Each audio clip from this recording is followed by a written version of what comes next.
I am Kia Jarmon, co-chair of Give Black, Give Back, an initiative in collaboration with the Community Foundation of Middle Tennessee. Every month, we come, and every other month, and as many times as possible, we come together on the Community Foundation's page, and we really share the good news about what's happening in Middle Tennessee related to Black philanthropy. In particular, we want people to understand the $11 billion of annual giving that Black households give in this country every year. We desire to share as many educational tools and support for the community so that we can support the growth of the community. Give Black, Give Back's mission is threefold. We are here to serve as a resource and amplifier of the Black-led funds housed at the Community Foundation. We also support the efforts of nonprofits that are run by and serve the Black community. And we provide access and education to the community on how to build or sustain philanthropy in order to strengthen our economy. I was recently reading a report called More Than Simply Doing Good, and it really defines the folks on the line today. We have a Changemakers series, and the definition in this report put out by University of Evansville defined a change maker as someone who was motivated to act. It's not enough to have the intention to do something good, but making sure that is translated into action. And when I read that couple of sentences, I knew that the folks that we're going to talk to today, I knew that they were the people that should be the recipients of our Changemakers series. They're often behind the scenes. They're often the ones that bring you the hard-hitting news and also those things, those feel-good stories in our community, but they are so important and their story is important. Let me hand it over to Lisa Swift-Young to do an introduction of the folks we have on the line, and then we'll ask the very first question. Lisa. Awesome. Yeah, so first of all, welcome everybody to tonight's series. And we just want to, again, thank them for taking the time out. We know that they are in between show times and different things happening on. So I'm going to kind of go around the horn and let everyone introduce themselves. So the first person on my screen I see is Vicki Yates, and I'll let you tell them a little bit about you. Sure. I'm Vicki Yates, work for NewsChannel 5. This is my 31st year here, but it's like my 41st year in TV news, doing TV news. So I've been doing this a while. I've always been a fan of philanthropy, but it's always kind of tied to volunteerism as well, which I think is an offshoot of that. I was born and raised to be a giver in my family. We didn't have a lot of money, but we would always, my mother was always the person who said, you know what, I think the so-and-sos down the street are having some hard times. Why don't we go down and take them something? And I remember being a little girl and walking down to the house and giving them like a meal or dinners that my mother had cooked. So for me, it just started very, very early. And it's something that I've tried to bring into my children as well. Awesome. Thank you so much, Vicki. And the next we're going to go to Tuwanda Coleman Shaw. Thank you. Yes, I'm Tuwanda Coleman Shaw, and I work at NewsChannel 5 as well. I've been there 38 years. My first and only job, believe it or not. And a lot like Vicki, I grew up in a household of missionary Baptists where we passed around the plate every Sunday at church. And if I had a dime to put in the tray or a quarter or whatever, we were told that it's better to give of our money, rather than us to want to hang on to that dime my mom gave us, put it in the basket because we're helping kids in Africa or we're helping someone with a mission trip.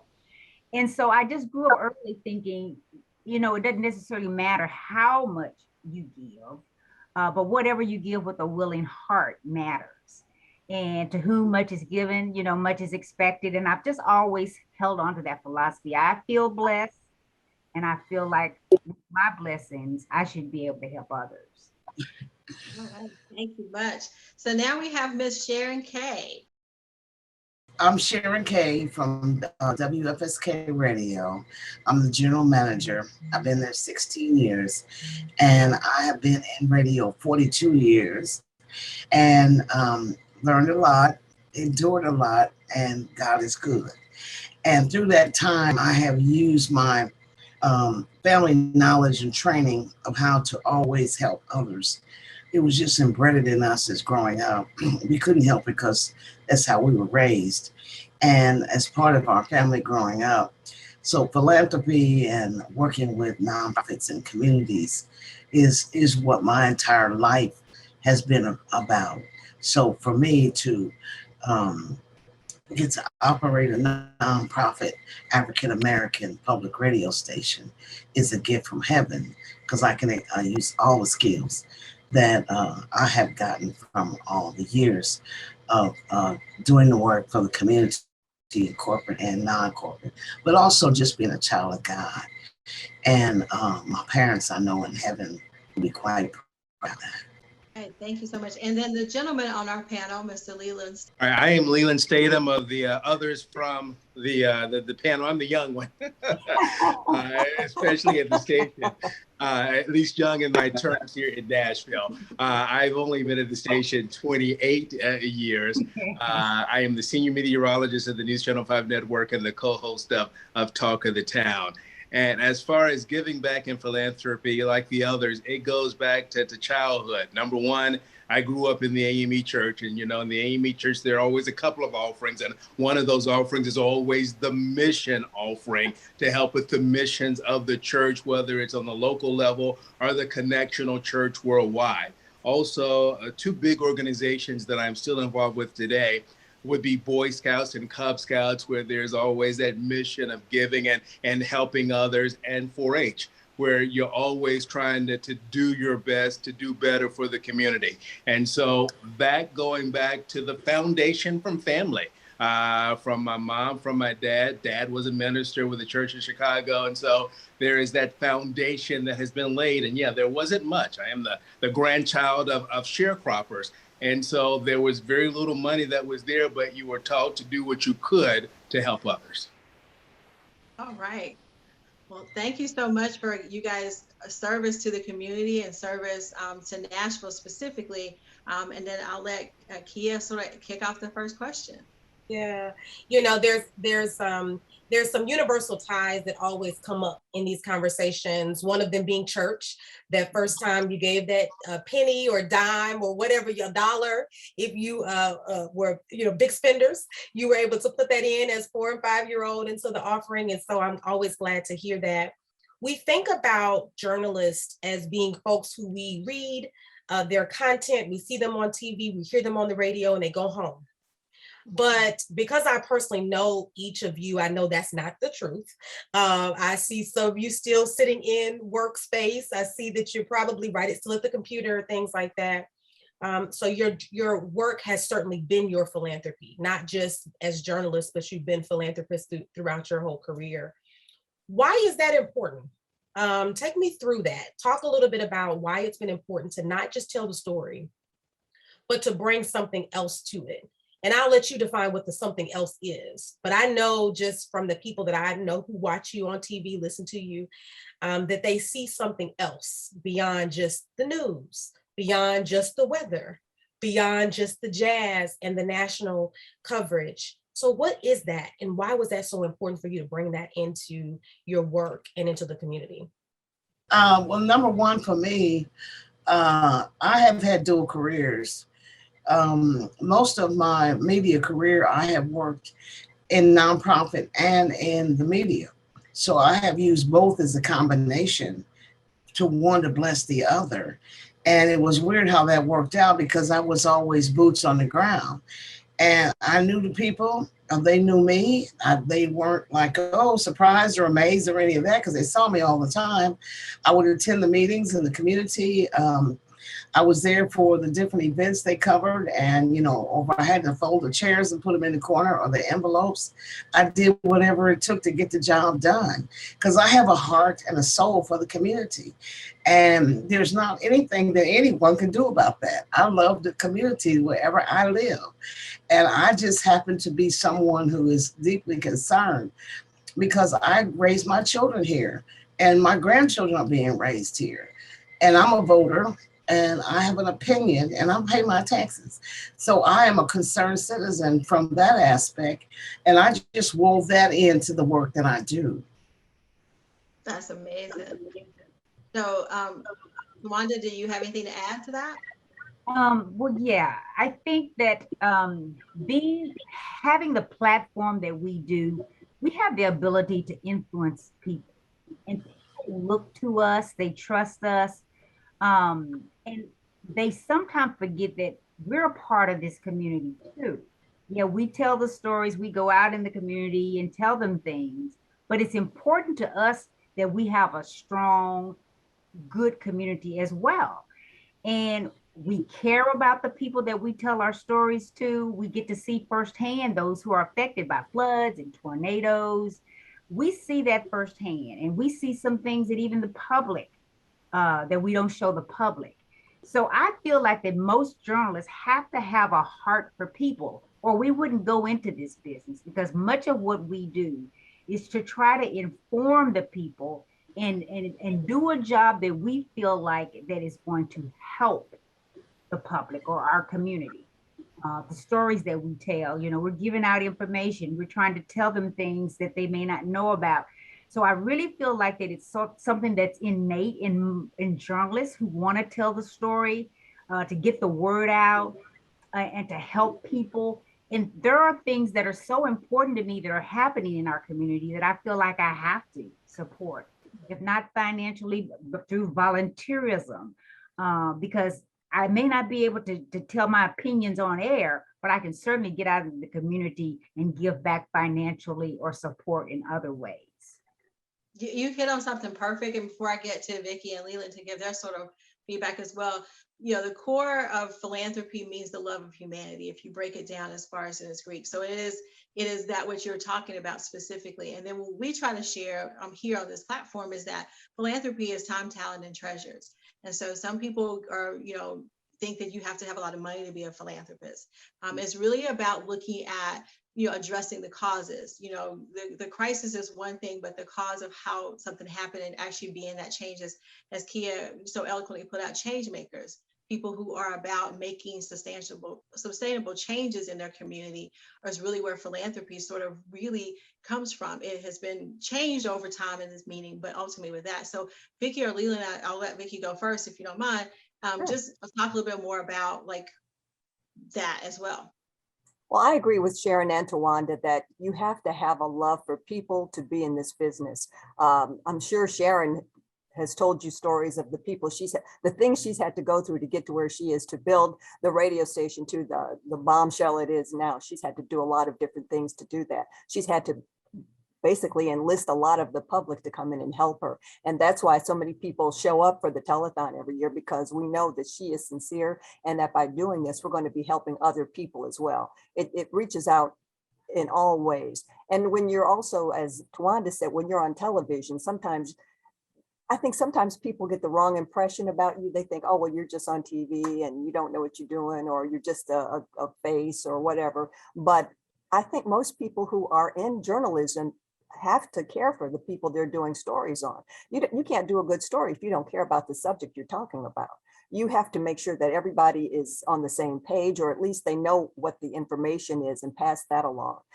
As a philanthropist, as I mentioned earlier, you have to be more of a volunteer. You have to, every year I do the last minute toy store. I work on the last minute toy store. And for those of you who don't know, it's a chance for people who can't afford to get their children toys, the chance to come and shop and not have to pay for anything, because volunteers and other people have provided the toys. That to me is just such an eye opener, and it's a heart opener. And you have to have a heart if you're in this business. And if you've got the money to do it, to help out, that's wonderful. But a lot of times people just need to know that you're there on their side. And as a journalist, when somebody calls you and gives you a story, you could pass it along to somebody else. I mean, if it's a medical story, it's probably better done by somebody else, because I don't really do medical stories. But if it's a story that has like a strong personal connection, then I think that nobody can do this story better than you can. I see Tuwanda doing stories on Talk of the Town all the time, and people love Tuwanda. And I'm just saying that it's true, because she cares, and they know she cares. And I think that's part of it. And Lelan too. Lelan can do no wrong. I can't tell you how many times I've gone out and people say, is Lelan as nice as he seems? And I'm like, he's nicer. So I just think that you have to have a connection with people. And that's something that I strive for all the time. Well, you have it too, Vicki, though. Oh, thank you, Tuwanda. Yeah, because you are truly the nicest of people in Nashville television, along with Sharon. But when you break news down, it's about people, all right? Whether those stories about people are good or whether those stories about people are bad, it's about people. And we are those people sharing those stories. And for us to be able to be a part of that community, to really have a feel, some empathy of what's going on, there has to be that connection within you. And again, it goes back to the foundation that all of us had growing up with good, strong family members, parents, but also that connection back to the church. And so it's being able to share the stories of what's going on. And yeah, there's a lot of bad stuff that happens, but there's a lot of good things that are shown on Newscaster all the time as well. And it's being able to make those connections with people that they feel okay with sharing those stories with you. And so it's about trying to help people when they're in need, but also from just a people standpoint and the people of giving you the news. It's about us being a part of that community. You know, we have been here, as you've heard, for quite some time. And so we have been here and seen the big change that has happened here in Nashville. And, you know, we've had our families that have been a part of this community. So it's making sure that we're in a community that we want to live in, we want to be a part of, and especially want to raise our families in. You all saw me kind of scrolling because I needed to share this story. I needed to share this. I have a picture in my parents' house. Well, it's not my picture. I think everything in my parents' house is theirs, my diploma included. But there's a picture of me and Vicki Yates. And I was 15. It was during, you were the speaker or the moderator, the mistress of ceremonies, if you will, for the NCCJ event many moons ago. And I was putting whatever the medallion was on Kathy Cloninger, who was at that time, I believe she was the CEO of Girl Scouts here locally. She's still a mentor of mine. And so it began, that picture is still there. And I pass by it every time. I felt like, you know, this was my celebrity, right? Vicki Yates was my celebrity. This was my person. So I was so nervous. I remember that day. It's been longer for me than her, right? I only aged, she didn't. And so, but I think about the next generation, and that's what all of you remind me of, because all of you have been a huge part of me personally. You know, I think about the same with Tuwanda. She pulled me to the side and said, don't ever pitch my story to anybody else. And I remember that as a very early communications professional. She said, I don't want to see my story on anybody else's. And I said, you are absolutely right. I know. And so, but it was those moments of mentoring that has been so much of the philanthropy that you all given. So I wanted to say that publicly here, but then also put that into a question about how you utilize your platform, your influence. I was taking notes here, your deep concern, your responsibility for people, your heart. How do you use that for the next generation? How do you use that? And I use that language. I love that you use that, because we're going to be using that, because often people don't know what philanthropist means, right? It's a huge, long word. And we know that it means all that you just did. So thank you for helping us redefine that. But how do you use that for the next generation? So Tuwanda, I'll let you go first. Oh, thank you, Kia. Well, I loved working with you. It was always great working with you. But I think for me, it is trying to set an example, first of all, treating people always with respect, honoring my word. If I say I'm going to do something, I do it. And if it takes pulling a young newbie in the business aside and saying, you know what, you might want to not do this. I love speaking at schools. I used to speak at TSU regularly. They would have me over. And I have been invited back to my alma mater at Western, because I like telling young people what I sometimes wish someone had told me. Because you know, sometimes you have to get out there and make those mistakes if you don't have a mentor or someone to pull you aside. And so I've always volunteered myself to be a mentor. I've often told interns that have come through our system, people I've given tours to, reach out to me if you ever have questions about anything, because I know that there has to be someone to sometimes to reach down and pull that someone up, tell them, you know what, it's between me and you, but you might not want to do that. You know, sometimes we have to be that person, because we don't want those people to make the same mistakes that we did. coming through the business like I did. I started as a camera person behind the scenes just to get my foot in the door. Then I became a producer. Then I became an on-air and producer. So I have been at Channel 5 38 years, and all of those times, every 10 years, it's felt like starting a new job. But it's also meant that someone gave me an opportunity to do something that I had no experience really doing. And so I always like to always remember that someone had to believe in me. And so when I see a young person coming through, a young journalist, a young producer wannabe, or I love giving that advice. Sometimes it's not even solicited, but I just like being there and being an example and helping our young people sort of navigate their way in this business, because, you know, it can be one of those businesses that can eat you alive if you're too sensitive. So yeah, I just kind of like to be a role model and a mentor to our young people. Yeah. And let me say this, if I didn't make this very clear, it was always very loving.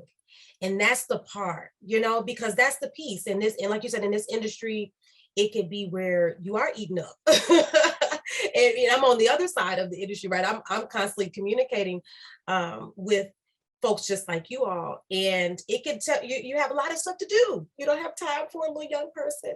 And so it was always very loving. And that's also what we know Black philanthropy provides, is the love and the grace that is extended to so many of our ancestors. So thank you for that. Lelan, what about you? Share, you know, again, you always have the young people on the air. I see their photos popping up, and I know you're always at a school. I always see that. Why has that been so important for you in your journey? It's about giving back. And one of the things that you can do is just go out. And number one, I'm just there to help them with weather, to learn about the weather. But you never know when that may plant the seed in someone that they may end up going into this business. Jonathan Hutton, who does stuff with us on Sunday Night Central, talks about when I came down to McMinnville and to his middle school class. There are a couple of other folks who are in the business who said, yeah, I wasn't really thinking about it much, but I heard you, or I heard somebody else from a news station, and that planted the seed. So it's doing what you can to help. And then especially as they get to the high school age or the college age, and they're really concentrating on this, as Tuwanda pointed out, it's being able to give them advice on which way to go. You know, it is a hard business to break into. And so anything that we have learned in our past that may be able to help them, we're more than willing to share. And one of the favorite things that I tell folks is, if I can't help you, or if I can't answer the question, then I will be more than happy to lead you to someone who may be able to answer that question for you. But it's about giving back. And as Tuwanda noted, it's about being an example and living your life that way. Because if you talk one way, but do things a different way, that is seen, especially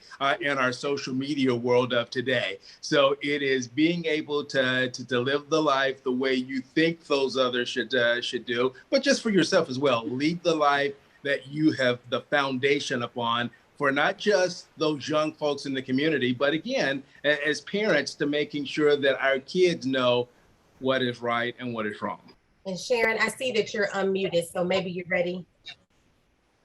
Well, what I was going to say is I have daughters, and I feel it's so important for me to show them so that they can say, look to their mother and be proud. And I have granddaughters as well. And for all my children, the pressure for me was they have friends, and I have to be like the super mama to all their friends, and I have to be super mama to the listeners. But one of the things that I have discovered with working with the students at FISC is that they may or may not have had a respect for adults or people in authority, and or felt a certain way about things. And I didn't want them to feel like, you know, I'm your friend and all that. I'm not your friend. You know, if I'm your future boss or someone like that, you would want someone like me who can tell you, now look, this is not going to work. The folks are not going to hire you if you're not doing this, or you're not saying that, or you're not presenting properly, or you're not wearing the type of things that would be appropriate for a workplace, they must present in a certain way, because we have so much stigma and stereotypes that we have to work against by being African American, period.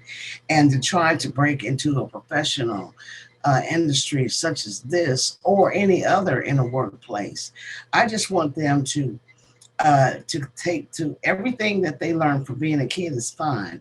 But when you're trying to be an adult in an adult world, you have to think a different way. And nobody has time for your games because people are trying to make their ends meet. They're trying to make their agencies grow. They're trying to their very best to project their best to their customer base, because those will be the ones who will keep your doors open and sustain you. So I can't, I tell them all the time, Miss K is not your friend. And I'm not your mama. And I tell them all the time so they're clear that if you encounter a woman in leadership or in the authority capacity, to respect her as you would anyone else. And so I just, and I'm Kia, I'm happy to know you remember her, because I have known you since forever. I agree with everything that everybody's already said. I would just like to add that to me, it's very important that I do mentor people of color, because when people who are not of color grow up and they're in the business, they learn a lot of things because their families bring them in or their friends bring them in. And that doesn't always happen in the Black and Hispanic community. So for me, it's very important that I specifically go out and try to help people of color.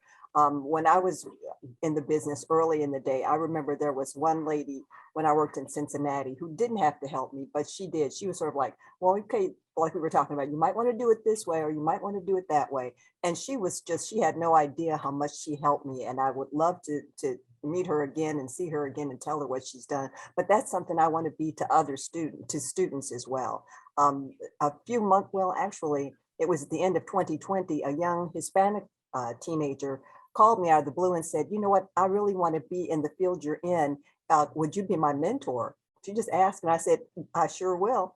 And we couldn't get together because of the pandemic, but we would talk every Tuesday. And I remember that. And she even invited me to her virtual graduation when she graduated from high school. But it's really important that we just put ourselves out there for children who don't normally get that kind of attention. We can do something that other people can't. We can tell them, these are the things you don't want to do. These are the things you want to do. Don't get upset if this happens. Get upset if this happens. I think it's important that we reach out to all children, but especially children of color.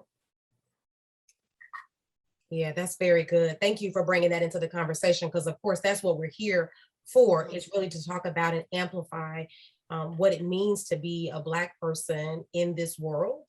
And of course, you all tell those stories. So Lisa, do you want to hit us with our last question? Yeah, so the last question is just really sort of kind of a couple of things that Lelan talked about specifically, and as well as Vicki talked about, where there's a lot of different things happening in the media right now, and we know that you guys are out there sort of setting the foundation. So for those who are, be sort of disenchanted or disenfranchised from the news with all the things that are happening right now, what advice could you give them to sort of give them some hope that news is still stable and it's still taken care of, and we should still continue to look to you, and we should still approach these careers? What advice do you have for that next generation, or even people who are just tired of watching the news? Like how do you want to get them re-engaged? Vicki, I'm sorry. I just think we can't give up. I think we have to impose upon some of the young people we meet, or just the people who are out there, viewers. They don't have to be young viewers. They could be viewers of any age. We just can't give up. When you turn on the news, sometimes it's skewed a little differently. We've had classes here to help people understand that there's sometimes bias. There's always, not always, but there's always in a new situation, there may be some bias. Not every day, certainly, but sometimes there is. And we learned how to work with that, how to identify it. I think it's very important that we bring people in and kind of explain to them, there is going to be a bias. You have to understand it. You have to deal with it. I've had nothing but lessons. I've learned a lot of lessons over the years, and it's brought me to where I am now, and it makes me feel as if I can help somebody else. That's just kind of what I wanted to put into it. Perfect. Thanks. Leland, if you don't mind, your comments on the way media is and how do we keep people engaged? The state of media has changed a lot lately, and sometimes it's portrayed negatively by some politicians saying that there is a certain agenda that we're on. Now, sometimes people have a hard time separating what's happening on a national level, on a national cable network, where they're providing a newscast, but at the same time, following the newscast, there may be this opinionated show that may go on for several hours into the night. But what people have to do is they have to make sure that they are very educated on where they're getting their information and fact checking that information. There are a lot of great sources that are out there now where you can go, all right, and see that these are the facts, that somebody who doesn't have a dog in the fight with this station, that station, this network or that network, they are looking at information that's being put out there, whether by a news station, whether by a politician, and then fact checking that information. So we are doing our best to provide a down the middle, a middle of the road approach to our news coverage every day. And, you know, sometimes people will look at some things that are investigative and say, well, you're only picking on the Republicans or you're only picking on the Democrats, but they miss the other side.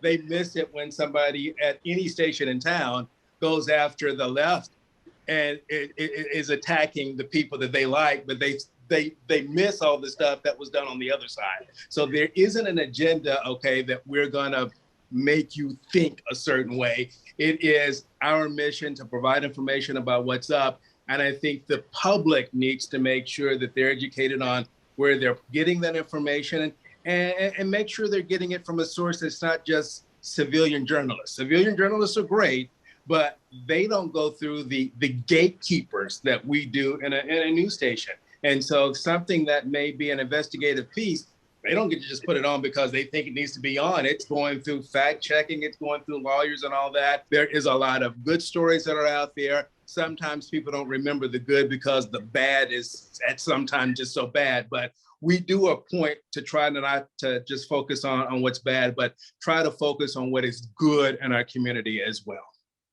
Perfect. Thank you so much. I don't know, Tuwanda or Ms. Sharon, do you have any other closing comments on why people should stay engaged with the news? I would just like to say, kind of to piggyback off what Leland said, there's a difference between commentators and journalists. And as journalists, as long as we keep telling the truth, giving the facts, and keeping our personal opinions out of it, we can only hope that if this country ever comes back together and we're not as polarized as we are, people will start to trust journalists again.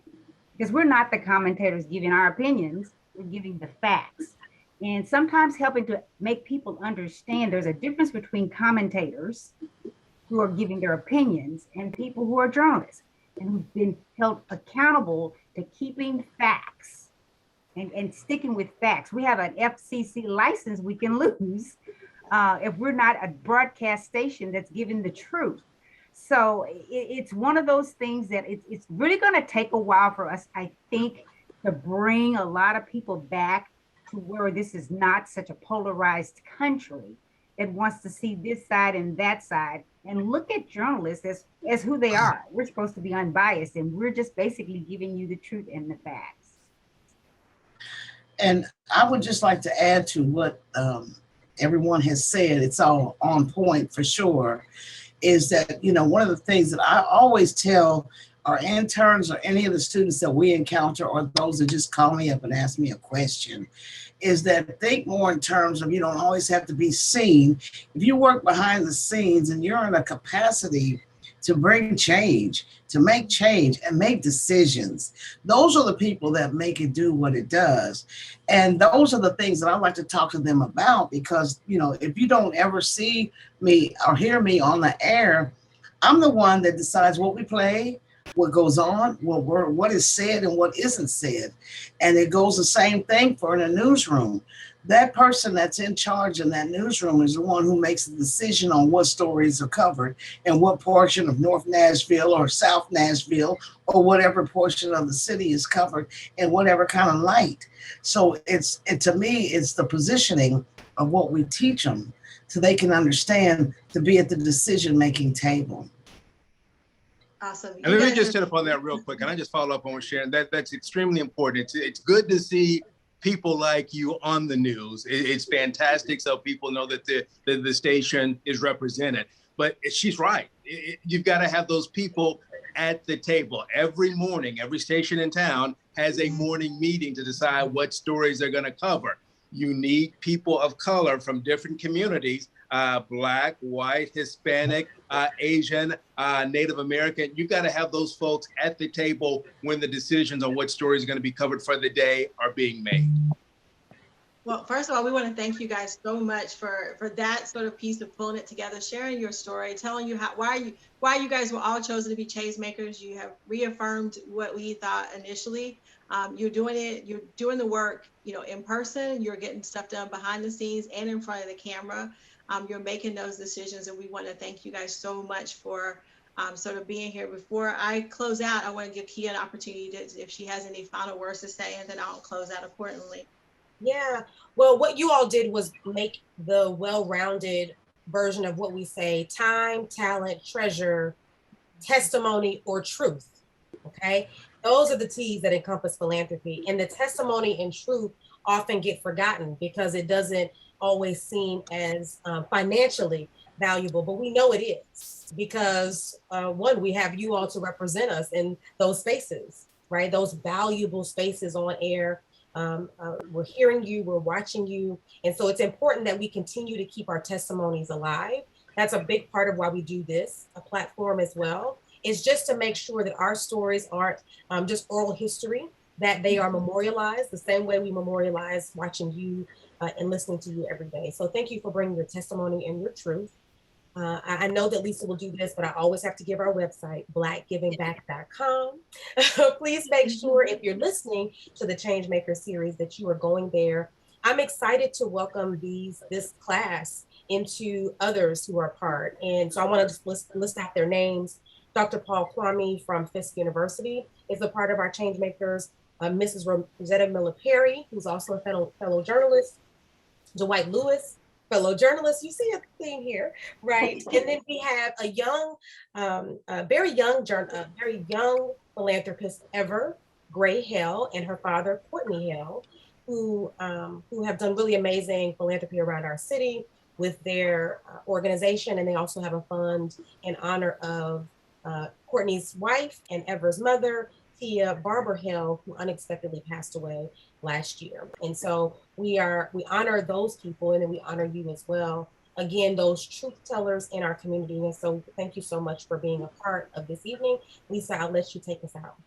Yeah, so first of all, I just want to thank you guys again for being here. You can find out more about what we do at the Community Foundation of Middle Tennessee on the Give Black, Give Back, blackgivingback.com page as well. There's also a Facebook page, so please subscribe to this if you're watching it and you want to hear all those other stories. The Changemakers are also on there. You can take a look at that.